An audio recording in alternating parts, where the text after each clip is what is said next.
Good heavens, what was that? That's our front gate.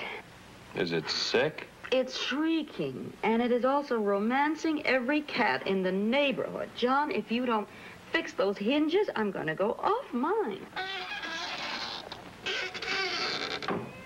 Ellen, I can't go out there now. Why not? It's the middle of the night. Even if I were to muzzle the gate, I'd have every female cat in the neighborhood at my throat. They have their illusions, too, you know. John, this really isn't funny. All the neighbors are complaining. Oh, come on. Now, where's your sense of humor? What was that crash?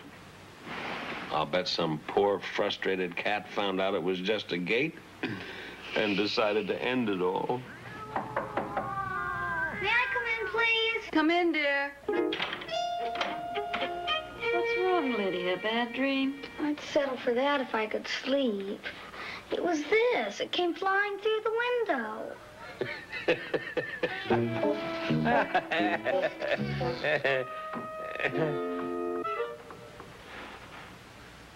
Hasn't anyone in this family got a sense of humor?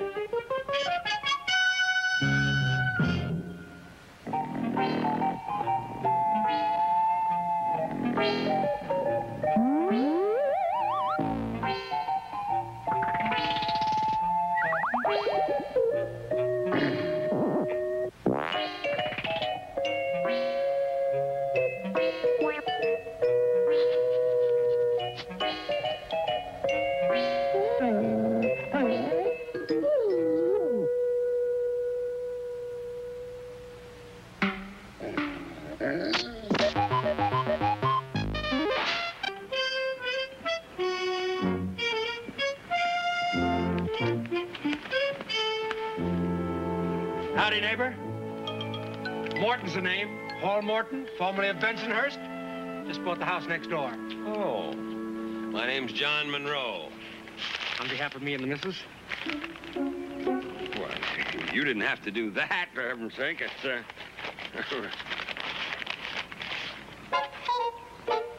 Read the A. Nice to see you, Paul and Sheila. Didn't have room to write the date. That's very nice. Just a gesture. I'm very touched, thank you. Don't mention it. The other bag of sugar. We tried to sign it, but we kept punching a hole in the bag with a pencil. Well, I think the eggs say it very nicely for both of them. Thank you. Don't mention it. You didn't happen to find an old shoe laying around here, did you? A shoe? Well, it's not a shoe exactly. It's a boot with a knife on the side and a compass on the knife. My wife threw it out the window last night. Now, why don't you level with me? That's not your wife's shoe. That was your shoe. All right, I'll level with you. It was my shoe, but my wife threw it. It broke our window. Oh, I should think so. Make me boot like that. I'll get it.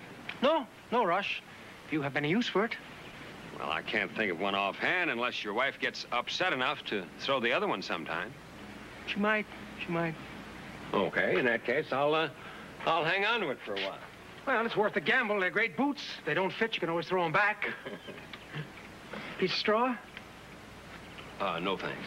Chewing tobacco? Gum? Snuff? Anything? No thanks. How long you been living in the country? Oh, 15 years. And you don't chew anything? You won't tell anybody, will you? That's your business. Having troubles? Yes, you see, I'm not a carpenter. I'm a cartoonist. Ow! Why don't you get Zeph Leggin? Who is Zeph Leggin? You'd love him. Everybody does. Everybody hires him, you know, for odd jobs, and he can fix anything. If he likes you, and that he's in the right mood. I know the type.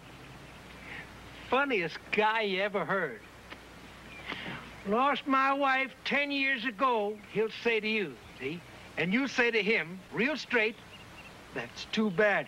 Yep, he'll say it, lost her in a dry goods store, slipped out the back door when she wasn't looking. You know where he lives? Sure. Okay, let's give him a call. Oh, he don't do business that way. You gotta meet him. Oh, I'm sorry. Here, want a whittle? No, thanks. I don't whittle. You don't chew, you don't whittle? Don't you ever get bored?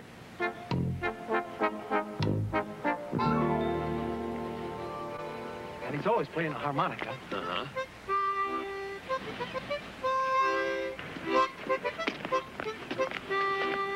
Zeph, like you meet a friend of mine.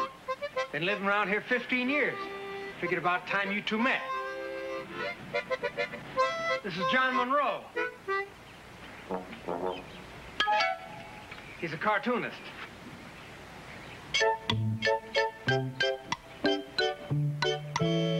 You a married man? I lost my wife 10 years ago.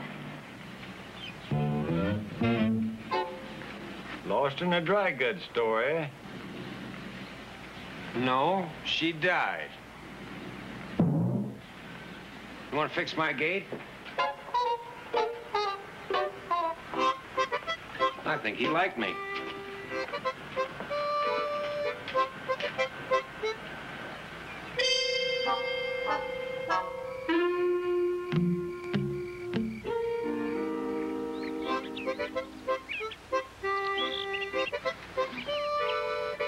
What's that, dear? Oh. The carpenter's here to fix the gate. What carpenter? I've engaged a man named, believe it or not, Zeph Leggin. That's a funny routine about his wife. You know him? Oh, yes, indeedy. You can't live in a town 15 years and not know old Zeph Leggin. Lydia's out there talking to him. She's laughing. He's probably telling one of his jokes. Jokes?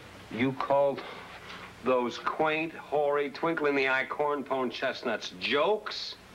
There's an old saying, be true to your teeth or they may be false to you.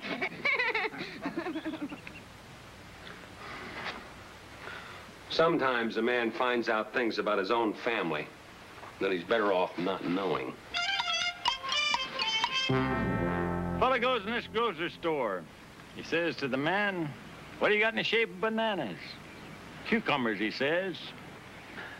Are you going to fix my gate? What do you got in the shape of tools? There's a toolbox in the garage. You won't come to us, we'll have to go to it.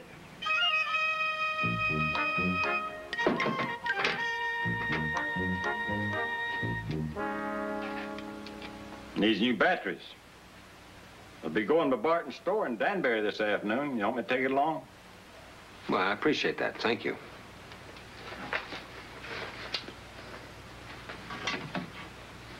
This your only saw? I guess so. Anything wrong with it? Can't use it. Left-handed. Okay, I guess you'll just have to bring your own. Oh, job of work will come a little higher if I furnish my own tools. Of course it will.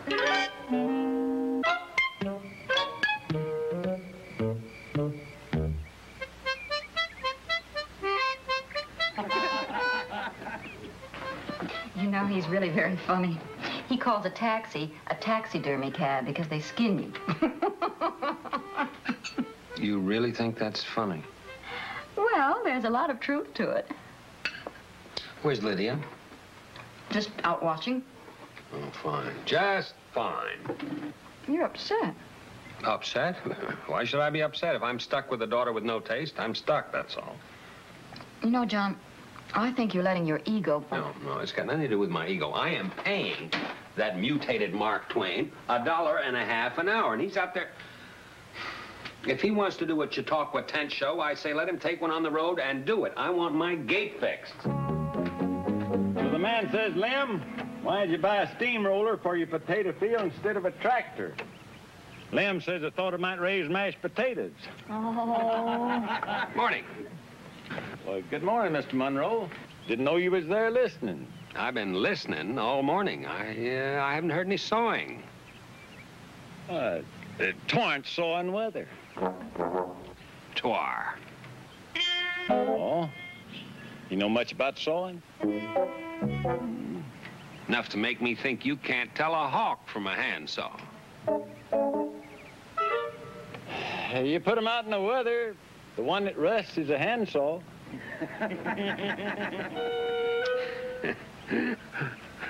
There's this fella who was amusing a crowd with the antics of his dog.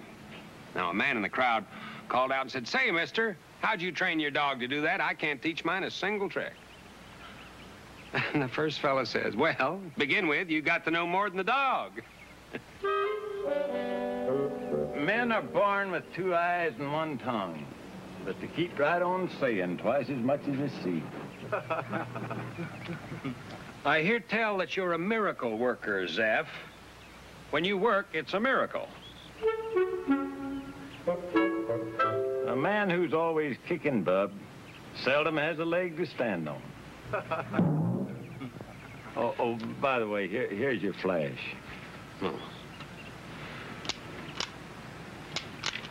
It doesn't work. Needs new batteries. You said you were going to take it to Barton's and get it fixed. Nope. Told you it's going by there. Didn't say nothing about stopping in.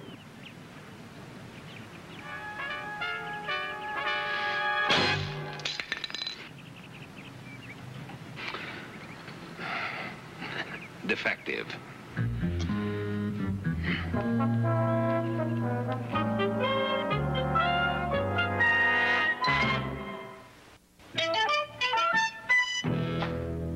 Old jokes is what they were. Just plain, old, not very funny jokes. What can you do for a dog with fleas?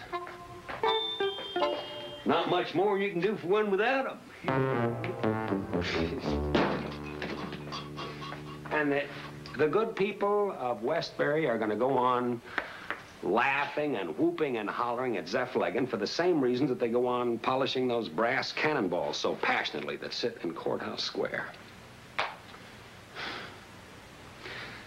But Lydia is not chauvinistic or particularly civic-minded, and there she was cackling away at these old chestnuts just as if she really thought they were funny.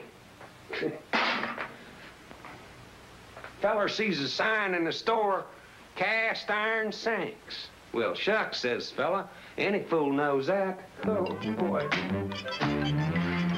The difficult thing was resisting the temptation to bring experience to the fore and destroy Leggin at his own game with some pieces of my own. But after all, I am a professional. People would say that I was taking unfair advantage. I should have said that. I should have said, noblesse oblige is all that prevents the total destruction of that questionable and fragile reputation. You backwoods Voltaire. I should have thought of it. Then I would have said it. Still, might be kind of funny to see what would happen if the opportunity came along for another head-to-head confrontation like that. Ladies and gentlemen, may I have your attention, please? Ladies and gentlemen, please!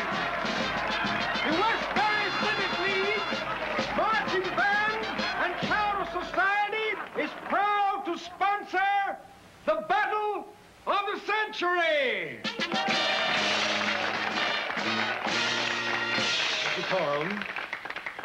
Tonight's subject, humor.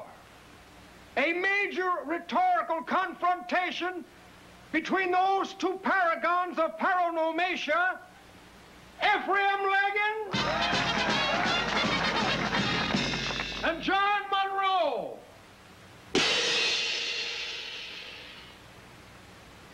We ask your attention, courtesy for the participants, and ladies, remove your hats, please. A farmer got his pig killed by an automobile. He was raving mad. The motorist says, don't take on that away. I'll replace your pig. The farmer says, you can't do it. You're too tall, you're too skinny, and you ain't good looking enough.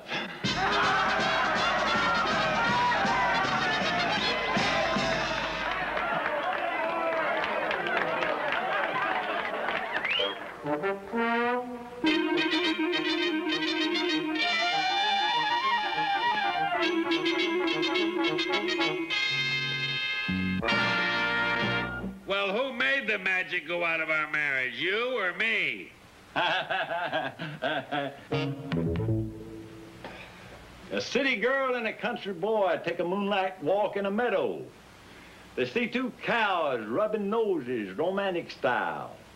The country boy says, ain't that a beautiful sight? I sure would like to do the same. She says, go ahead, it's your cow.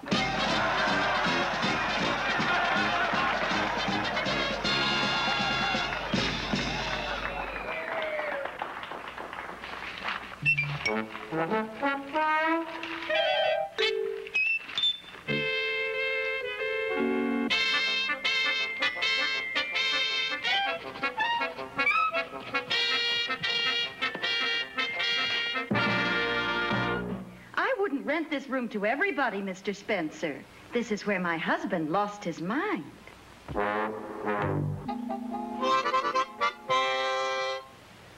A mountain feller offers the city man a drink from his jug.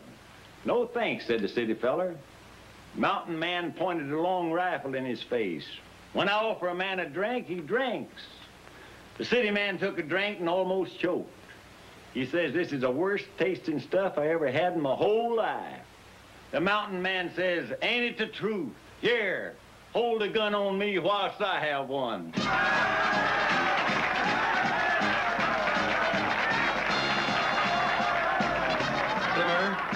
Simmer. You sure you want to go on?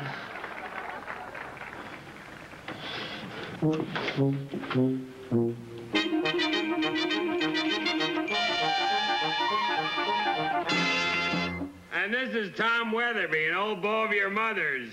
He never got to first base.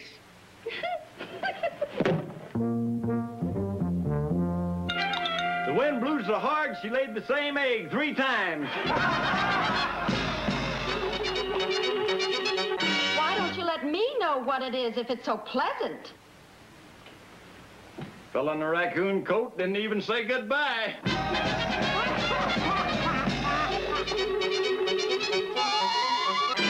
I said the hounds of spring are on winter's traces, but let it pass, let it pass. I may not know much, but I ain't lost.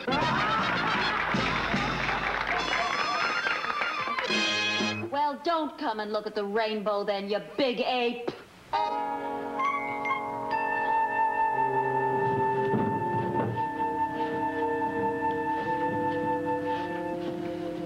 Seems like if a man can't win in his own fantasy, he ought to quit.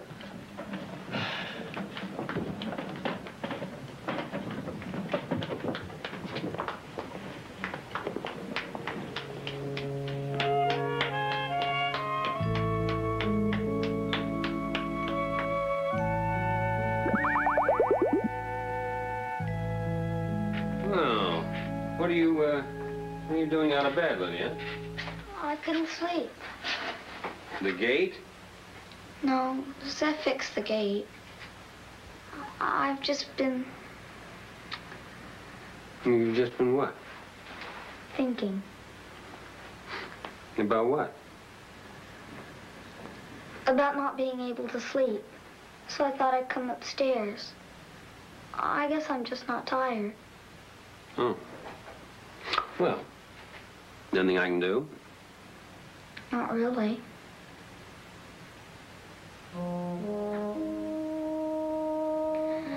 I came up here to apologize for laughing at Zeph Lagan. Oh, that. It made you angry. No, not really. You broke the flashlight to make it look like you were mad at Zeph because you didn't want to embarrass me in front of all those strangers. Uh-huh. And I appreciate it. So, I came up here to apologize. That's all. Did anyone ever tell you that you have a paralogical mind? What's that?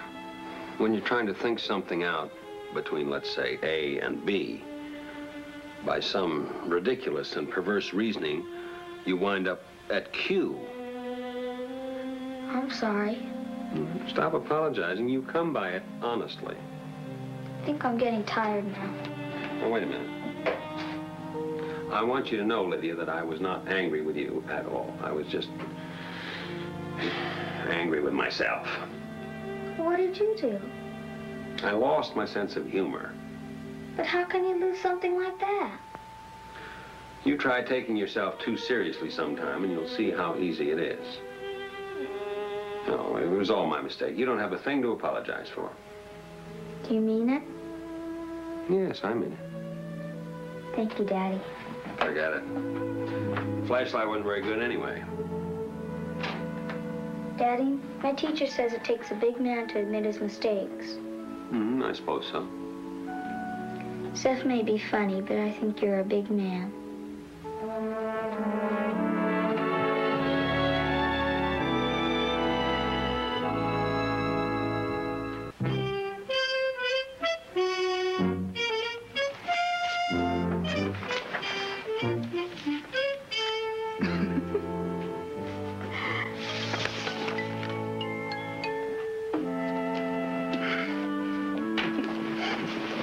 My favorite one is about, all right, don't come look at the rainbow then, you big ape. Lydia was very concerned about you last night. Really? Why? I think she thought you were angry at her for laughing at Zeb. Why, that's nonsense. Lydia knows better than that. Well, John, I do think you ought to tell her the truth. Which is what? Which is that you lost your sense of humor over the whole thing and took yourself too seriously is all. No, that's ridiculous, Ellen, and you know it. It's just that a man in my position doesn't like to be caught on a Sunday morning with a defective flashlight.